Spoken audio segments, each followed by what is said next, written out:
This is going to be part 2 of answers to questions that you have asked us along the way. So Diane and I have been full-time RVers now for over 11 and a half years. We've been getting asked a lot of questions, and a lot of the questions are the same ones over and over again.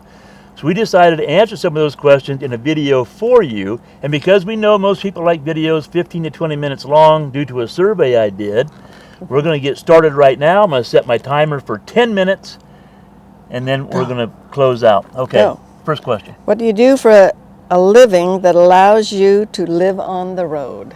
Nothing. We don't do anything. We worked our careers, we invested some money, we saved, we sold our primary residence, we bought an RV, and we hit the road. We live off of retirement income. We're just very fortunate. So yeah, we were very, very fortunate.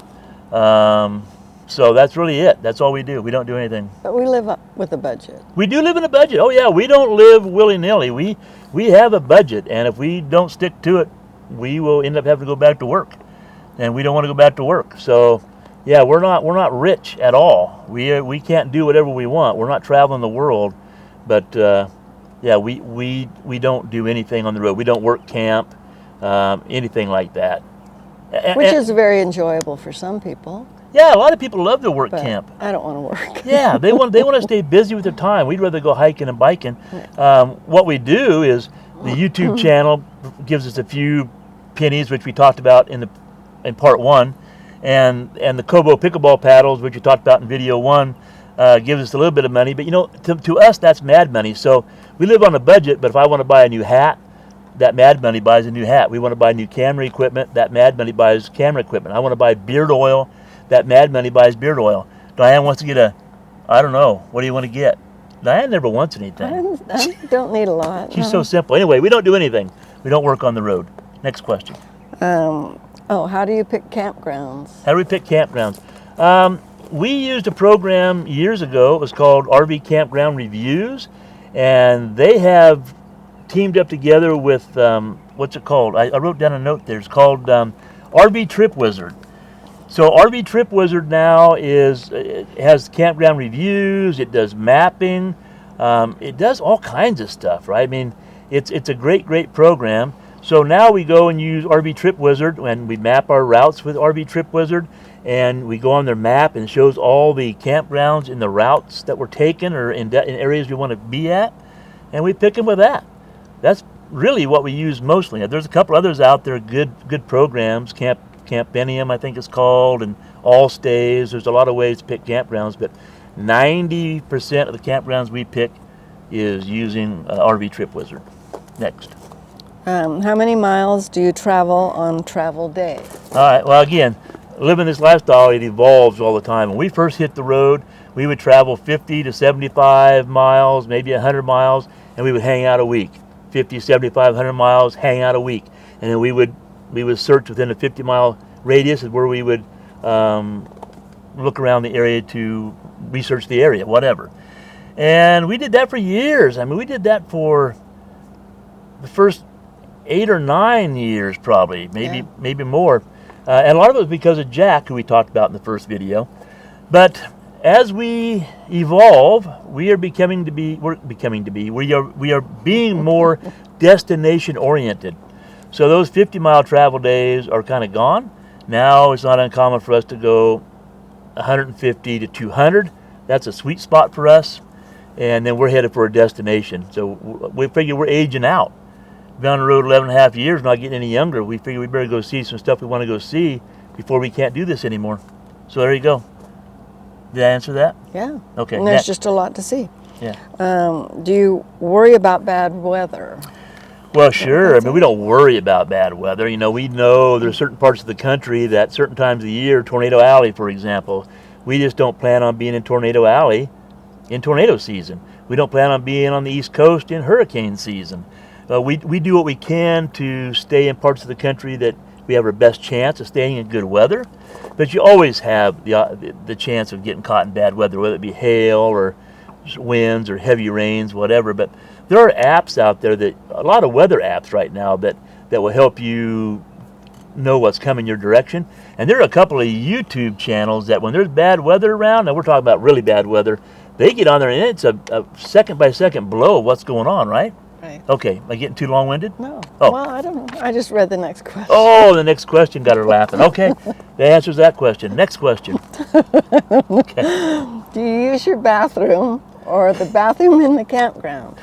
It always blows me away when we get asked that question. We actually have friends that do not use the bathroom in their RV. You know what? We don't judge. We do use our bathroom. We bought this to live in. We use the bathroom in our house. We do use our bathroom. The only time we may use a campground bathroom is if we're going to stay in a campground that maybe doesn't have septic on our site, and we want to stay there for an extended length of time. We, mainly me, will go use the bathrooms at the campground. Diane typically doesn't. She is the queen, and she will use our bathroom all the time. That's right. But I'll go use the bathrooms at a campground. I'm not above that at all, but typically we use ours. Right. And everything goes in it too. We put nothing in, we don't put anything in paper. We don't save it in plastic bags. Huh? Oh, yeah. Oh yeah, none of that stuff. We don't use kitty litter. We don't use kitty litter. We know somebody that uses kitty litter. Boondocking. Next. Do you use RV toilet paper? We do not use RV toilet paper. We use septic safe toilet paper. Before we went full-time, and we lived in a house on septic system, we used Kirkland toilet paper from Costco. And we RV'd, before we even went full-time RVing, we used Kirkland toilet paper in our RVs, and we've used Kirkland toilet paper for the 11 and a half years we've been on the road. Even if we plan on being parts of the country that do not have Costco's, and there are places that don't have Costco's where we travel, we make sure we buy enough Costco toilet paper, septic safe toilet paper, to have in those areas. But anything septic safe is what we will use. Yeah. Next. Oh, do you have to have a generator? No, you don't have to have a generator. There are a lot of people that don't have a generator. They may go from campground to campground. They're always hooked up to a pedestal. They always have power. There are people that have solar and don't have a generator. They have solar and a big battery bank, so they don't have a generator. We have always had a generator. We like that redundancy. So if we are hooked up and power goes out, we do have solar. We have 1,600 watts of solar on top of our rig and a good battery bank. But we can't rely on that all the time either if it's going to be bad weather. So we do have a generator, but no, you do not have to have a generator. Next. Do you worry about water quality as you travel the country? Yeah, I guess we do. You never know what kind of water you're going to get into. I mean, look at Flint, Michigan. You went to a city and they had bad water in a city. So, I mean, we're not extremists at all, but we do. We took off. What did we have? Well, we had the, what's the water container thing? Yeah. Anyway, Brita. We had Brita. Well, those little Brita filters got to be expensive. We got figuring out how much we're spending to run water through it, and they probably weren't the most pure water when we got done. And you had to throw stuff in the garbage all the time, and she's a recycler from where. Yeah, so we ended up doing a Berkey water filter, and we've been using a Berkey water filter now for, I'm guessing, 4 or 5 years. At least that, 4 or 5 years. We're happy with that, and that's what we do now. We have a water softener that goes through our coach. We have filters that go into our coach, and anything that we use for drinking, whether it be cooking or coffee or drinking, all go through the Berkey. Okay. Yeah. We're not sponsored by Berkey either, by the way, just so you know. Oh, why do you travel in separate vehicles? All right. I like my music. Yeah, so it's really a long story, but just cut right down to it. Diane used to like to drive my F-350 King Ranch dually all the time, but when we were small town America. But now she got to the point she doesn't like driving the truck.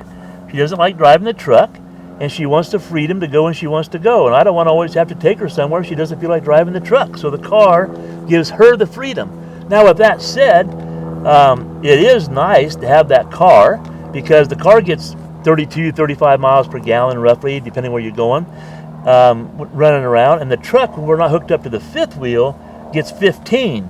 So, when you go somewhere and tour for days and days and days on end, you can put on hundreds of miles.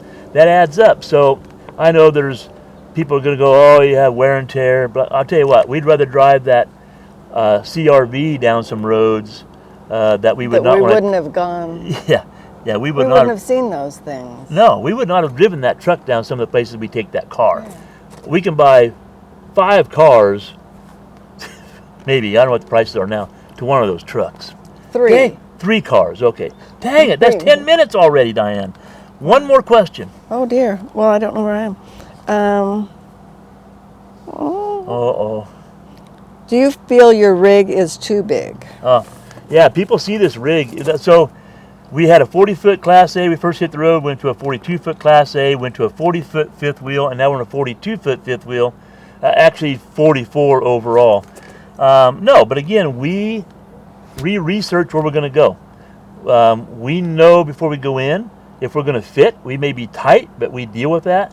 So we know where we're going to go. If we didn't know where we were going to go and we wanted to stay in state parks on the East Coast all the time, I'd say this rig's too big. But if you do your research, pay attention, 44-foot rig that we have is not too big. We have been spots that we were very tight, but you know, just do your research. You'll be fine in any size rig. Okay, that's 10 minutes again. God, that goes fast. All right, that's it. We're going to bow out on this video. We will go to another video, which will be 3 of however many, and hopefully you'll watch that one too. If you missed episode 1, I'm going to put a link right up here for you. You can click on that and go back and check it out. As always, if you enjoyed this video, how about a thumbs up? Leave a comment down below. If you have any questions that you want us to answer, leave them below in the comment section. Have a great day. Happy trails. Happy trails. See you in the next video.